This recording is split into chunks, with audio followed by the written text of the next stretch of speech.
سورہ آل عمران کی آیت نمبر 152 سے 155 تک جنگ احد کا قصہ ہے۔ اس جنگ میں شروع میں تو مسلمان غالب رہے، مگر بعد میں نبی پاک صلی اللہ علیہ وآلہ وسلم کی نافرمانی کے سبب شکست ہوئی۔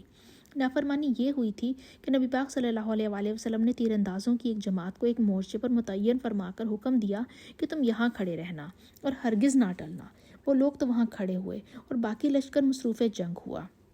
جنگ میں اللہ سبحانہ وتعالیٰ نے مسلمانوں کی مدد کی اور ان کو غلبہ دیا۔ حضرت ابن عباس رضی اللہ تعالیٰ عنہ کہتے ہیں کہ نبی پاک صلی اللہ علیہ وآلہ وسلم کی جیسی مدد اللہ سبحانہ وتعالیٰ نے احد کے دن کی، ایسی کسی اور موقع پر نہیں کی۔ جب مسلمانوں کو فتح ہوئی اور کافر شکست کھا کر بھاگنے لگے تو تیر اندازوں نے چاہا کہ مورچہ چھوڑ کر فتح میں شریک ہوں اور مال غنیمت لیں، تو وہ مورچہ چھوڑ کر چل دیے۔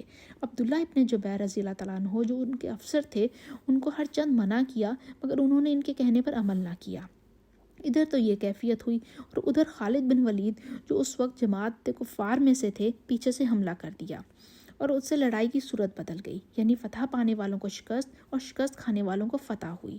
خود نبی پاک صلی اللہ علیہ وآلہ وسلم کا چہرہ مبارک زخمی ہوا اور سامنے کے 4 دانت شہید ہوئے، اور یہ مشہور ہو گیا کہ آپ صلی اللہ علیہ وآلہ وسلم شہید ہو گئے ہیں، اور مسلمان بھاگ کھڑے ہوئے۔ اس وقت آپ صلی اللہ علیہ وآلہ وسلم فرماتے تھے کہ اے خدا کے بندوں، میرے پاس آؤ، میں اللہ سبحانہ وتعالیٰ کا پیغمبر ہوں، جو کوئی پھر کافروں پر حملہ کرے گا اس کو جنت ملے گی۔ اور آیت نمبر 153 میں اللہ سبحانہ وتعالیٰ نے جہاں کہا کہ میں نے غم پر غم پہنچایا، تو غم پر غم پہنچانے سے مراد یہ ہے کہ یہ ایک تو مال غنیمت کے مال سے محروم ہوئے، اور دوسرے نبی پاک صلی اللہ علیہ وآلہ وسلم کا شہید ہونا سنا اور کفار کا غلبہ دیکھا۔